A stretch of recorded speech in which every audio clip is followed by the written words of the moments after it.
إلى حضرة النبي سيدنا محمد صلى الله عليه وسلم وآله الكرام وأصحابه العظام وإلى مشايخنا والمسلمين أجمعين، خصوصا إلى والدينا وأولادنا وأسراتنا وقرابتنا أجمعين، وخصوصا إلينا المشايخ وأصولهم وفروعهم ومن ينتسب إليهم أجمعين. شيء لله الفاتحة. أعوذ بالله من الشيطان الرجيم. بسم الله الرحمن الرحيم. الحمد لله رب العالمين الرحمن الرحيم مالك يوم الدين إياك نعبد وإياك نستعين اهدنا الصراط المستقيم صراط الذين أنعمت عليهم غير المغضوب عليهم ولا الضالين.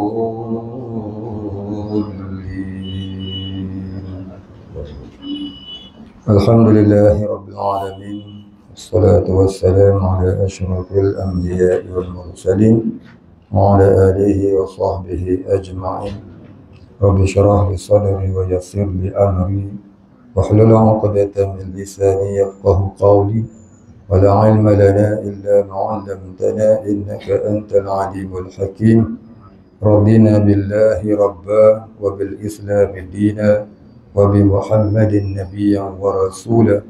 اللهم اجعلنا من التوابين وجعلنا من المستغفرين وجعلنا من المتطهرين وجعلنا من الموحدين وجعلنا من المهتدين وجعلنا من المخلصين له الدين وجعلنا من العارفين وجعلنا من عبادك الصالحين وجعلنا من المتقين. اللهم أحينا بحياة العلماء وأمتنا بموت الشهداء. آمين يا رب العالمين.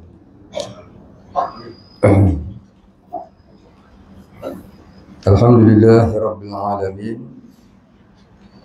Malam ini kita sambung penggalan yang kedua, Amma Ba'du.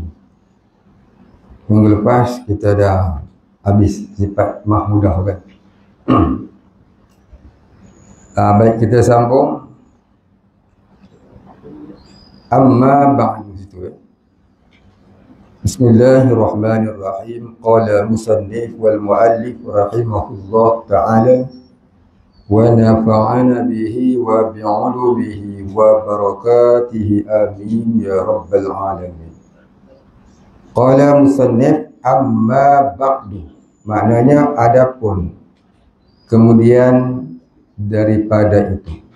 Jadi selepas daripada bismillah dan puji-pujian kepada Allah, maka Tuan musannif nak meneruskan bicara kitab ini dengan dia cerita, maka ini sebuah kitab yang kecil pada permulaan ilmu tasawuf. Bunyinya tasawufun. Ta, sad, waw, fa. Ta tu bari atas, sad bari atas, waw bari sabdu, bari depan. Fa tu bagi dua di depan. Tasawufun. Kalau orang Arab dia aja ta patah ta, sad patah, waw syaddah, dhamma. Tasawuf, fa dhammatin, pun. Tasawufun. Itu bunyi dia. Kita Melayu senang, tasawuf. Orang Arab dia baca tasawuf. Bunyinya tasawuf. Jadi tasawuf ini ada banyak takrif dia. Dalam kitab Sirajut Talibin, dia kata tasawuf itu takrif dia atau pengertian dia melebihi 2000 pengertian. Pengertian tasawuf itu melebihi 2000 pengertian. Maka pengertian yang paling mudah ilmu tasawuf itu ialah ilmu yang membicarakan kebersihan hati. Ilmu yang membicarakan kebersihan hati. Baik, kata setengah ulama, tasawuf itu maknanya daripada huruf hijaiyah yang mengeja tasawuf itu sendiri. Ta itu maknanya takwa, sad itu maknanya sabar, waw itu maknanya wara', fa itu maknanya fakir ilallah. Jadilah takwa, sabar, wara', fakir ilallah, itulah makna tasawuf kata setengah ulama. Jadi makna tasawuf ni banyak, ada lebih daripada 2000 makna. Jadi kalau kita jumpa dalam kitab lain dia kata tasawuf tu makna begini, betul belaka tu. Ya. Dan mudah-mudahan betul lah tu. Pasal apa? Tasawuf tu maknanya lebih daripada 2000 pengertian. Itu disebut dalam kitab Sirajul Talibin, syarah bagi kitab Minhajul Abidin. Baik. Jadi dia kata kitab ni bicara permulaan ilmu tasawuf. Jadi ilmu tasawuf ni dia ada 3 peringkat. Ilmu tasawuf ni dia ada 3 peringkat. Yang pertama namanya tasawuf mubtadi. Tasawuf mubtadi iaitu peringkat permulaan. Iaitu peringkat orang awam. Macam kita ni orang awam, saya pun orang awam. Ya, jadi makan banyak orang awam. Tidur banyak, makan banyak, kelerang banyak, orang awam lah tu. Kan? Celek-celek RM. Nak tutup pun RM juga. Jadi maknanya orang awam lah tu. Kita semua orang awam. Tak ada lebih, tak ada kurang. Beza dia, saya bercakap, tuan-tuan dengar. Kalau tuan-tuan bercakap, saya buat dengar. Itulah beza dia. Lebih sikit lah. Sorban apa lebih sikit. Baik. Habis. Itu yang pertama, tasawuf permulaan. Ataupun dalam bahasa Arab, tasawuf mubtadi. Ini tasawuf pada bicara orang awam. Yang kedua, tasawuf pertengahan. Tasawuf pertengahan. Dalam bahasa Arab dia kata tasawuf mutawassit. Ya, tasawuf mutawassit. Itu tasawuf pertengahan. Yang ketiga, tasawuf muntaha. Min muntaha, ya tak ada titik. Muntaha, iaitu tasawuf batin. Tasawuf batin. Baik, apa dia tasawuf mubtadi ni? Tasawuf mubtadi ni iaitu ilmu yang membicarakan mengenai kewajipan memelihara anggota 7 supaya jangan terbuat yang haram. Apa dia? Pertamanya mata, yang keduanya telinga, yang ketiganya lidah, yang keempatnya tangan, yang kelimanya perut, yang keenamnya kemaluan, yang ketujuhnya kaki. Itu anggota 7 nama dia. Mata, telinga, lidah, perut, tangan, kemaluan, kaki. Maka itu kata setengah ulama, hikmah kita solat baca Fatihah 7 ayat bagi membersihkan 7 anggota yang zahir. Siapa baca dengan betul, mudah-mudahan bersihlah anggota 7 kita. Jadi baca dengan molek. Wajib baca Fatihah dengan betul. Warattilil Qur'ana tartila. Baca Quran tu wajib dengan tartil, dengan betul hukum tajwidnya. Itu makna kata tartil. Jadi cepat ke lambat tu tak kira. Cepat pun tak apa, lambat pun tak apa, slow pun tak apa, kuat pun tak apa, asalkan tartil, ikut hukum tajwidnya. Baik. Jadi itu tasawuf permulaan. Tasawuf mubtadi, jaga anggota yang 7. Yang kedua tasawuf mutawassit, iaitu tasawuf pada bicara hati yang mengeluarkan segala sifat mazmumah lalu mengisi sifat mahmudah. Dalam tasawuf mutawassit ni ada 3 konsep. Ada 3 konsep. Jadi nak catit dalam tasawuf mutawassit ada 3 konsep pembersihan hati. Apa dia? Yang pertama, takhalli. Lam ya tak titik. Takhalli. Apa makna takhalli? Mengeluarkan segala sifat mazmumah, sifat terkeji. Tu yang kita bicara dulu ni. Ada 10 tu bukan? Kurang-kurang wajib kita tahu. Yang kedua, tahalli.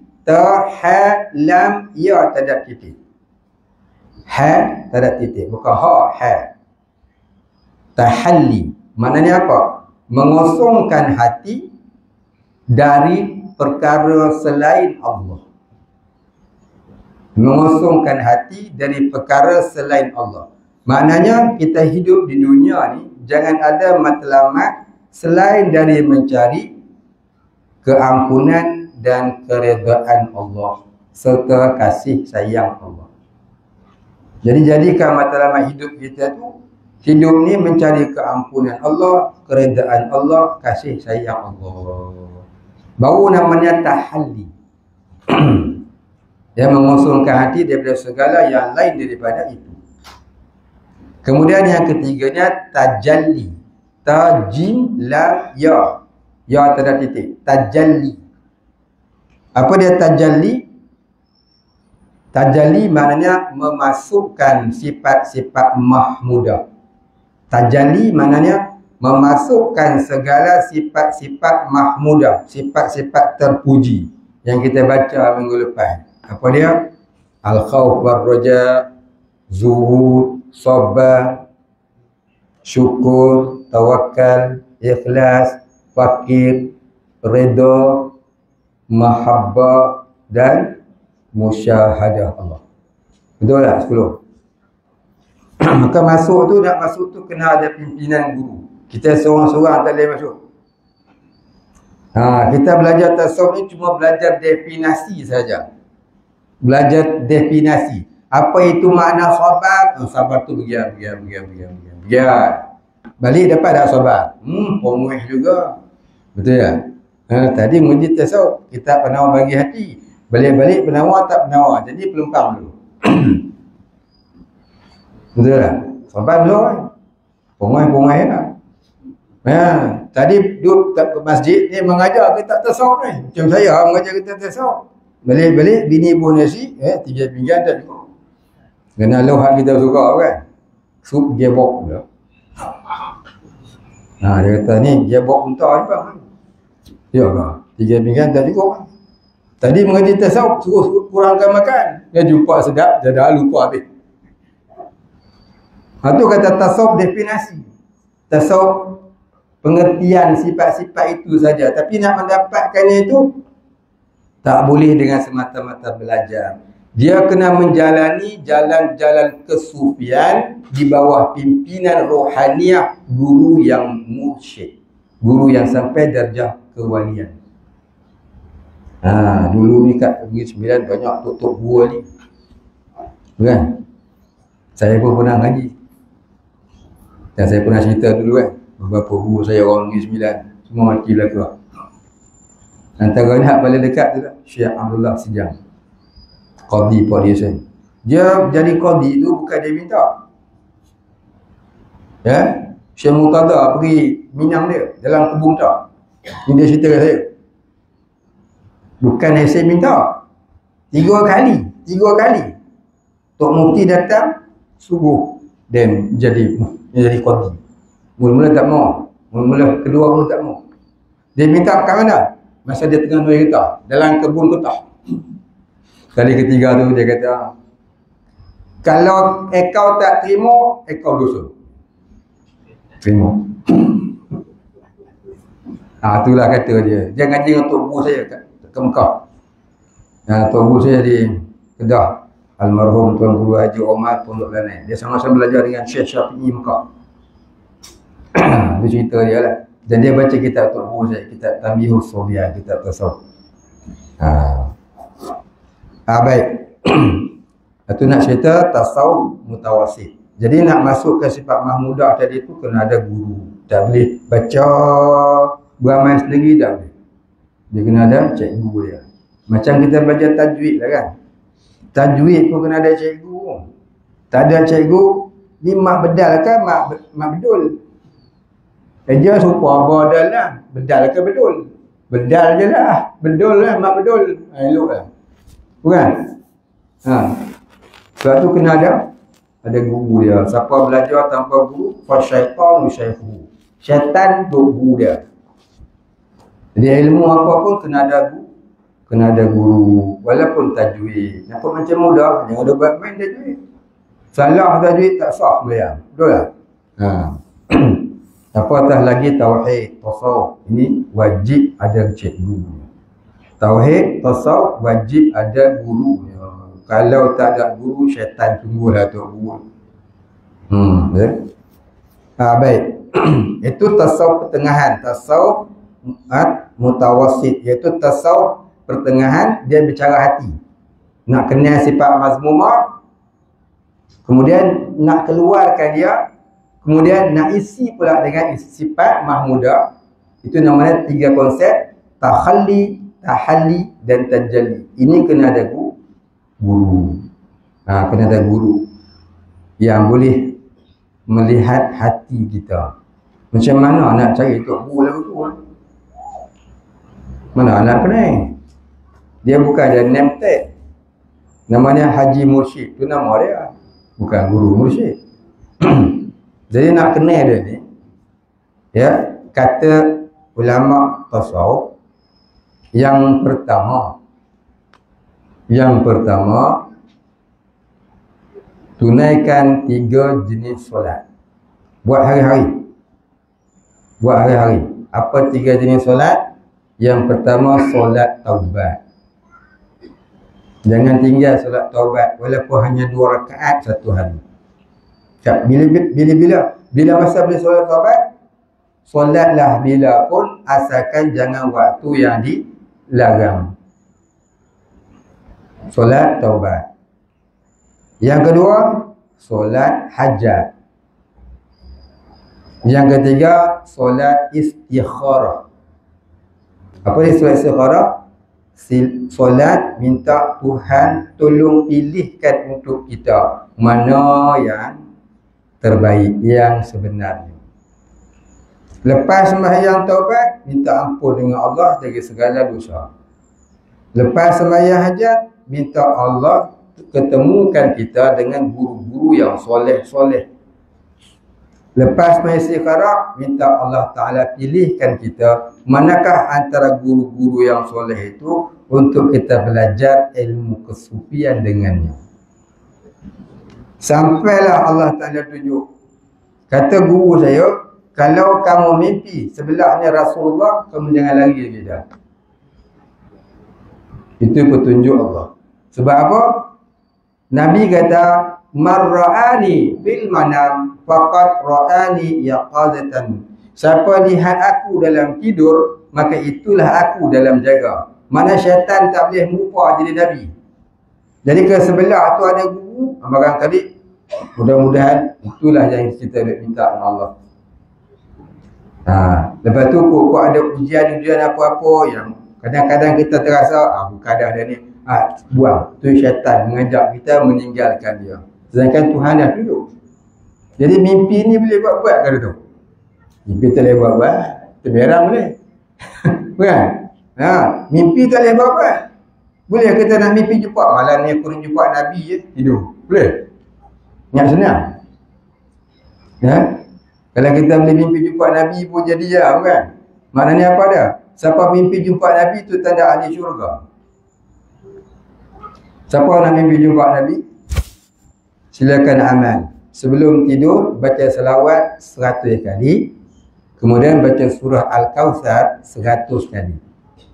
Kemudian doa. Amal tiap malam sebelum tidur, mudah-mudahan suatu hari Allah Ta'ala ketemukan. Dah ketemukan dengan Nabi, jangan duk cerita ke orang kata. Itu termasuk rahsia yang Allah beri kepada dia. Jadi diam-diam sudah. Ya, diam-diam cukup. Melainkan kita nak merujuk, betul ke aku mimpi ni? Kita tanyalah, Ustaz Idlan, Ustaz saya mimpi gini-gini, betul ke saya mimpi jumpa Nabi? Tak apa. Jangan ditanya tu pasal nak megah. Aku dia ahli syurga, tahu. Bukanlah betul. Niat nak tahu betul tidak mimpi kita tu. Tak apa. Jangan niat nak megah. Jadi kalau kita duk cerita dekat orang, ibaratnya begini. Ya, yang Tuan Besar Negeri Sembilan panggil kita pergi istana dia. Dia nak panggil kita sebuah satu hadiah. Satu dia hadiah dia. Apa dia? Kereta Ferrari sebiji. Dia panggil kita pergi seorang dia. Kita pergi ajak satu kampung Sungai Raya. Bila yang Tuan tengok ramai sangat, dia nak bagi sebiji je. Dia telefon guard, security, jangan bagi dia orang masuk. Itu penyamun. Semua terdapat. Seorang pun terdapat, semua terdapat. Pasal apa? Angga cerita ke orang. Begitulah ibarat. Tuhan nak bagi anugerah kat dia, dia pergi cerita ke orang. Yang tu rahsia. Rahsia tak boleh cerita. Mengundi pun tak boleh cerita siapa kan. Mengundi rahsia. Nggak ada buat. Begitulah juga dengan ini. Rahsia Allah Ta'ala beri. Itu rahsia. Bukan semua orang dapat mimpi tu. Kalau mimpi jadi Ultraman, tak apa. Kita pergi kat siapa orang. Malah aku mimpi jadi Batman. Tak apa. Kasar pergi. Kan? Datuk pernah mimpi. Kan? Batman. Mimpi jumpa Nabi. Itu rahsia. Rahsia Allah nak beri kita. Jangan sembang. Sembunyikan. Melainkan dengan guru kita tak apa. Sebab kita nak tahu betul ke tidak. Dia mimpi jumpa Nabi pakai spender. Betul ke? Jadi kalau mimpi jumpa Nabi menyalahi syarak, itu bukan. Kita ditipu syaitan. Bukan syaitan merupa je Nabi dah. Tak. Kita tu ditipu syaitan. Pasal kita memang tak kenal sifat-sifat Nabi, kena tipu. Sebab tu sebelum kita nak mimpi jumpa Nabi, belajarlah mengasihi Nabi. Belajarlah sifat-sifat Nabi lagu mana. Belajarlah rajin berselawat ke atas Nabi. Kurang-kurang sehari 100 kali. Mudah-mudahan datang tu yang betul. Bukan tipu daya. Sebab itu nama dia tasawuf mutawassit. Yang ketiga tasawuf batin. Tasawuf batin ni apa dia? Iaitu tasawuf bicara perjalanan rohaniah orang-orang kewalian. Tasawuf yang membicarakan perjalanan kerohanian orang-orang kewalian. Yang dalam ilmu tasawuf dia kata ilmu martabat 7. Ilmu martabat 7 ni diharamkan mengajar di masjid, di surau. Pasal apa? Takut orang jadi sesat. Takat hak nombor 1, yang nombor 2 tadi, tu boleh. Tapi yang nombor 3 ni diharamkan mengajar di masjid, di surau. Begitulah saya ambil tauliah tu. Ya. Tok Mufti kata lagu tu. Semua yang ambil tauliah semua dia cerita ilmu ni tak boleh ngajar kat masjid surau. Ya, pasal takut nanti orang salah faham, sesat. Itu cerita dia. Baik, habis. Sekarang Negeri Sembilan tak ada mufti. Tak pergi lagi tak. Baik. Saya seorang kawan. Dia ada PhD syariah. Dulu dia CEO TV Hijrah. Selalu datang meluk. Saya kata, doktor minta lah mufti. Saya kat Negeri Sembilan tak ada mufti. Saya ni nak rehat lah. Kalau orang lantik pun tak mahu dah. Mufti nak kerja. Daripada umur 20-an sampai saya tak mahu dah. TV Hijrah tu tak akhir. Amal. Baik. Bukan senang nak jadi mufti. No? Berat pun tanggungjawab dia. Katakan nak makan gaji, nak tanggung umat Islam dalam negeri. Ya. Cuba tengok mufti-mufti dulu macam mana. Contoh Syekh Muqtada. Dia sanggup dia berhentikan dapat daripada dia menyalahgunakan kuasa. Allah. Macam mufti Ishaq Barum, sanggup dia diberhentikan dapat daripada dia terkeluar satu hukum yang menyalahi syarak. Takut dia. Dia nak kena amanah dengan ilmu, tuan-tuan. Ya. Allah. Berat. Baik, kita sambung. Tu ilmu tasawuf. Kemudian kita sambung, dia kata apa? Hamba himpunkan dia kerana peringatan bagi hamba sendiri. Dia kata dia karang kitab ni untuk buat peringatan dia. Dan bagi sekalian saudara-saudara yang baru belajar. Kita lama dah belajar. Jadi kita ulang kaji lah ni. Dan hamba namakan akan dia dengan penawar bagi hati pada menerangkan barang yang wajib. Ini perkara yang wajib. Barang maknanya perkara yang wajib. Dibersihkan daripadanya, yakni daripada hati. Dan dihiasi dengan dia akan segala hati. Ini dihiasi dengan sifat mahmudah. Yang nak dibersihkan ni sifat mazmumah. Yang nak dihiasi itu sifat mahmudah, yang terpuji. Dan hamba sebut di dalamnya akan satu pendahuluan dan 3 kitab. Maknanya dalam kitab ni mula-mula sekali muqaddimah, iaitu pendahuluan. Lepas tu baru dibuat 3 kitab. 3 kitab ni 3 bab. Dan akan Allah Ta'ala juga hamba pohonkan bahawa memberi manfaat ia dengan ini kitab bagi hamba sendiri dan bagi sekalian pembacanya.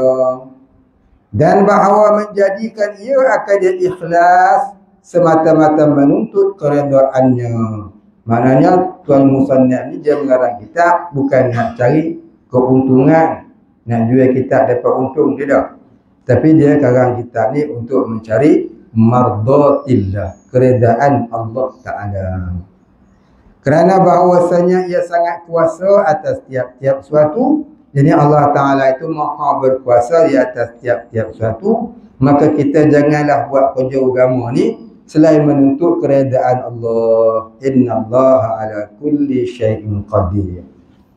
Yang menghimpun Abdul Qadir bin Abdul Muttalib. Dia tulis nama dia, ustaz pun dia tak tulis. Haji pun tak, syekh pun tak. Abdul Qadir dia. Warak dia kan. Warak dia. Sedangkan dia pengarang kitab. Tentulah ustaz, tentulah tuan guru. Dia tak bubuh pun gelaran tu. Dia buat nama dia, Abdul Qadir dia. Bin Abdul Muttalib. Al-Indonesia. Ini orang Indonesia. Al-Mandili. Orang Mandeling. Ya, orang Mandeling Indonesia. Mana belah Sumatera sini kan. Dulu saya pernah kejap satu pondok dekat Sumatera Utara, Sumut. Pesantren Mustafawiyah Purba Baru, Sumatera Utara.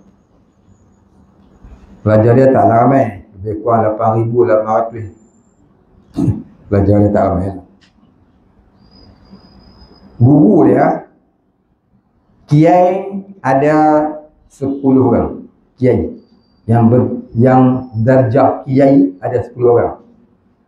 Kemudian tenaga pengajar yang lain lebih daripada 120 orang. Mandi ni tuan-tuan pagi-pagi tempat tu lah, pondok pesantren tu. Pergi sungai, mandi air belerang. Sedap mandi. Kalau nak sejuk, berendam dalam sungai. Kalau nak mandi air suam, ya, mandi tak air belerang. Dia buat corong dengan PVC. Kita mandi situ lah. Sedap duduk tu. Kamu masih ada lagi. Ya, pesantren Mustafawiyah Purba Baru, Sumatera Utara. Itu betul-betul orang ahli sunnah wal jamaah. Guru-gurunya kebanyakannya orang Mandeling. Ya, orang Mandeling. Baik. Khuwaidimu talabatil ilmi syarifi bil haramil makki. Jadi pengasuh. Khuwaidimu maknanya pengasuh. Talabatil ilmi, penuntut ilmu, asyarif, di bandar yang mulia, bil haramil makki, yaitu di tanah haram Mekah.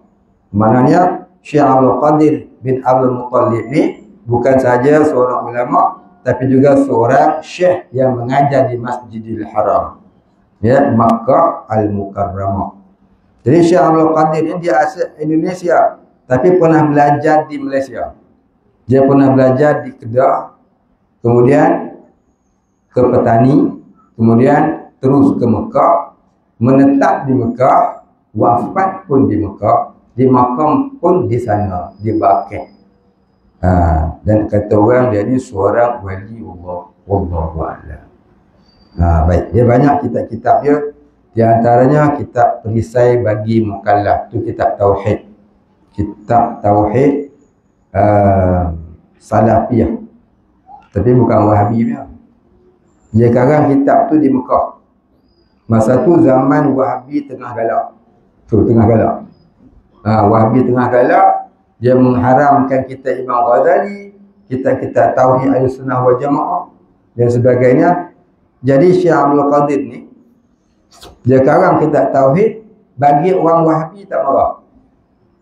Jadi dia karanglah kitab perisai bagi sekalian mukallaf. Dia tak bicara sifat 20. Dia bicara apa firman Allah dalam Quran mengenai akidah, maka dihuraikan di situ. Contohnya innallaha ala kulli syai'in qadir. Maka disebut Allah Taala sesungguhnya bersifat dengan sifat kudrat kerana namanya Al-Qadiru, yang maha berkuasa. Jadi dia tak kira wujud kita apa. Maka Wahabi pun taklah marah ke dia. Dibenarkan mengajar di Masjidil Haram pada zaman itu untuk orang-orang yang datang dari sebelah Asia. Pandai juga taktik dia. Kalau dia baca kitab Tauhid Fadilatul Faraid ke Matan Umul Barahim ke, memang kena cukup lah dia. Wahabi pegang Mekah ni tahun bila? 1924.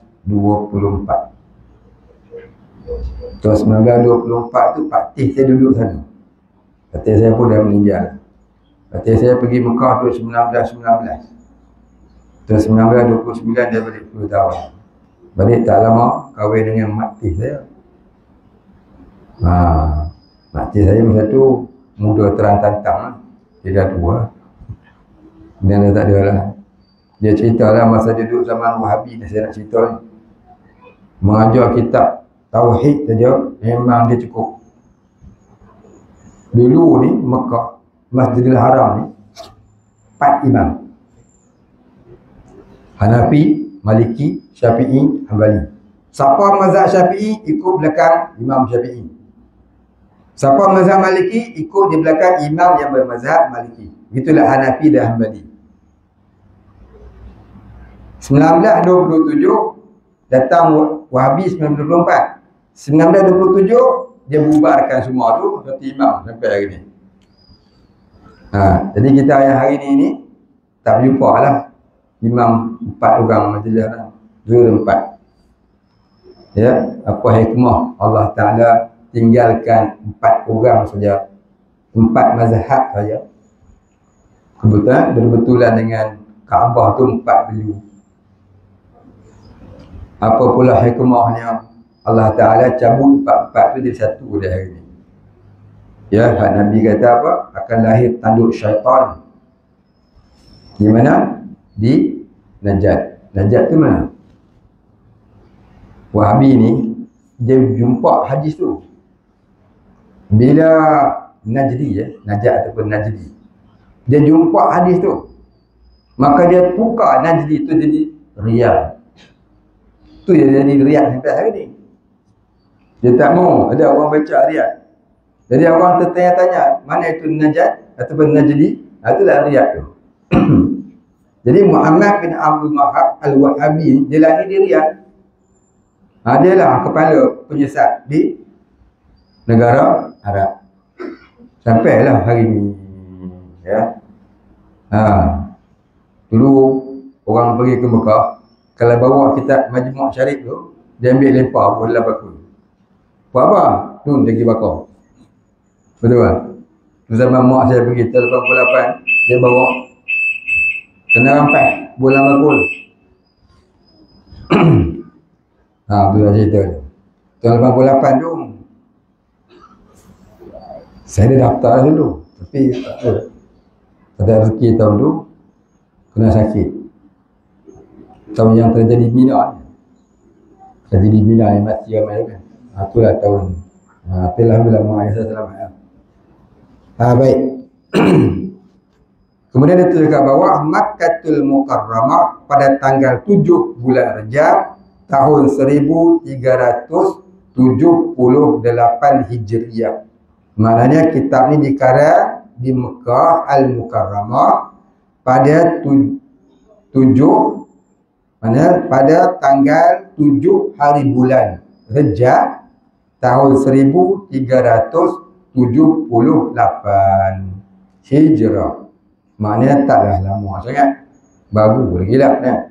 Taklah sampai 100 tahun kitab ni. Ada ke 1 tahun?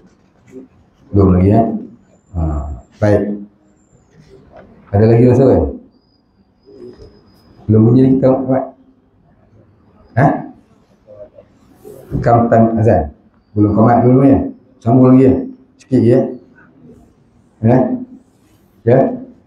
Sambung lagi sikit ya? Kita terbaik. Dia nak habis tak tahu. Baca sikit-sikit. Kalau surat khabar kita baca, satu hari habis 20 muka. Jadi kitab ni kalau habis baca tak faham pun. Betul. Bukan orang dengar tak faham, yang tukang baca tu pun tak faham. Nak baca sebutir-sebutir. Aturan baca kitab turas ni, dia kena ada tarkib kalam. Satu-satu patah tu kena urai. Satu adab dia. Baik, kita masuk muka surat 4, dia kata pendahuluan. Arab kata muqaddimah. Ketahui olehmu bahawasanya ilmu tasawuf itu pengetahuan yang diketahui dengan dia akan segala kelakuan hati. Sama ada kelakuan yang dipuji seperti merendah diri dan sabar, atau kelakuan yang dicela seperti dengki dan membesarkan diri. Dan adapun faedahnya, ni manfaat ngaji kitab tasawuf ni, maka menyampaikan ia kepada mengkosongkan hati daripada yang lain daripada Allah Ta'ala dan menghiasinya dengan memandang kepada Tuhan sekalian alam. Memandang dengan mana ingat. Ya, memandang dengan mana ingat kepada Tuhan. Ada satu hadis kat sekolah dulu.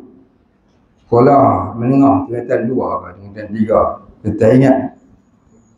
Hadis mengenai ihsan. Soalan malaikat Jibril kepada Nabi, soalan yang ketiga. Nabi tanya, ma huwal ihsan? Yang pertama, Jibril tanya, ma huwal Islam? Kemudian, ma huwal iman? Yang ketiga, ma huwal ihsan? Maka Nabi pun jawab, apa dia ihsan? Anta budallaha ka'annaka tara, wa illam takun tarahu fa innahu yaraka, kata Nabi. Maknanya, engkau beribadah kepada Allah seumpama kamu memandangnya. Kalau kamu tak dapat merasa, kalau kamu tak dapat memandang Allah, maka rasakanlah di dalam hatimu sesungguhnya ia melihat kamu. Maknanya kalau kita tak dapat melihat Allah, hadirkanlah dalam hati dia melihat kita. Maka kata ulama tasawuf, memandang Allah itu darjah makrifah.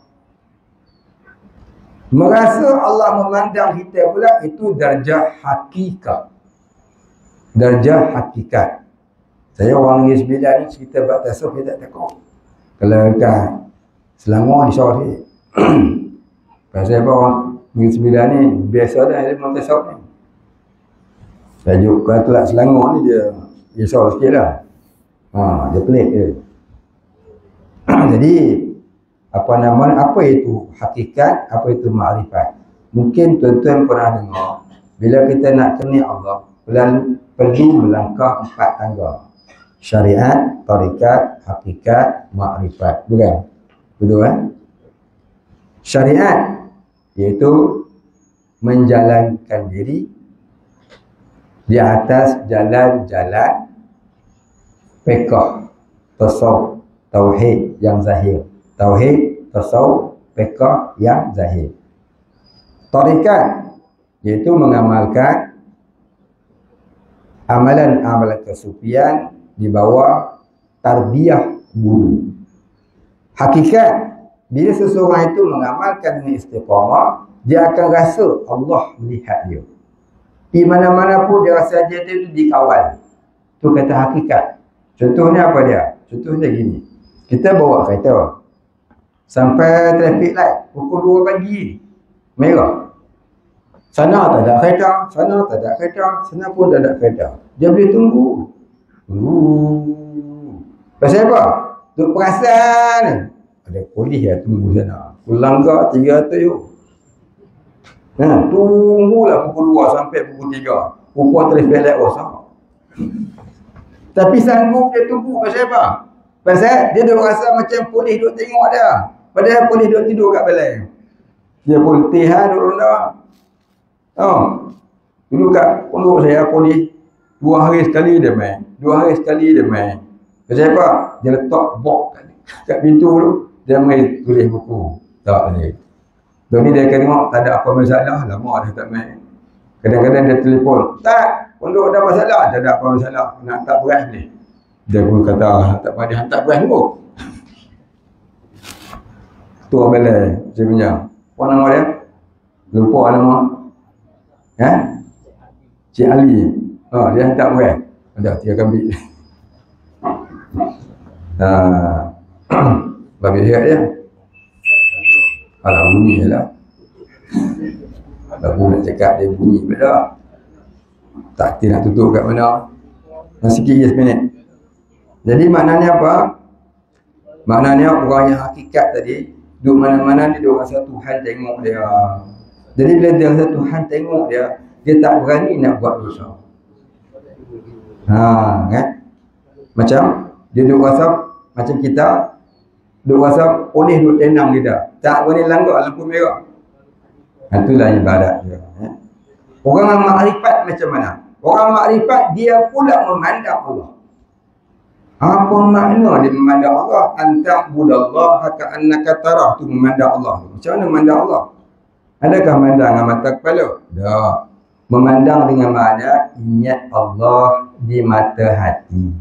Duduk mana-mana pun ingat Allah. Wadhkurullaha katsiran la'allakum tuflihun. Dan ingatlah Allah sebanyak-banyaknya, nescaya kamu menjadi orang yang berjaya, orang yang berjaya. Jadi memandang Allah dengan makna ingat Allah, bukan pandang nampak. Yang pandang loncat-loncat tu monyet. Ya. Jadi mana ingat Allah tu maksudnya pandang Allah. Anta'budallaha annaka tara, engkau beribadah seolah-olah kau lihat Allah, dengan makna engkau beribadah dalam keadaan hatimu ingat Allah. Ingat macam mana pula? Tak ada dah. Minggu lagi sekali kita sambung. Tolong tanya. Macam mana kata orang tu ingat Allah? Macam mana cara ingat Allah tu? Nanti tu Imam tolong ingatkan saya. Ini saya akan cerita setengah jam lah. Nak balik dalam apa nasi? Jadi kita berhenti dulu, sambung to be continue. Nak sambung. Akan datang ni, tolong tanya, ingatkan saya, macam mana kata ingat Allah? Kalau ingat mak, nampak muka mak dalam api dapur, masak, masak lemak, cili api. Nampak? Tu kata ingat mak, nampak dia. Ingat Allah, lagu mana? Nantilah kita sambung insya-Allah. Nanti boleh ingatkan. Insya-Allah. Kemudian katanya, dan adapun hantarannya ila akhirih, wallahu a'lam wa la ilma lana illa ma 'allamtana innaka antal alimul hakim. Rabb wallahu a'lam. Al-Fatihah. Bismillahirrahmanirrahim. Alhamdulillahi rabbil alamin. Arrahmanir rahim. Maliki yaumiddin. Iyyaka na'budu wa iyyaka nasta'in. اهدنا الصراط المستقيم صراط الذين أنعمت عليهم غير المغضوب عليهم ولا الضالين. بسم الله الرحمن الرحيم. الحمد لله رب العالمين. الصلاة والسلام على أشرف الأنبياء والمرسلين وعلى آله وصحبه أجمعين. اللهم اغفر لنا ذنوبنا وارحمنا وأنت الغفور الرحيم.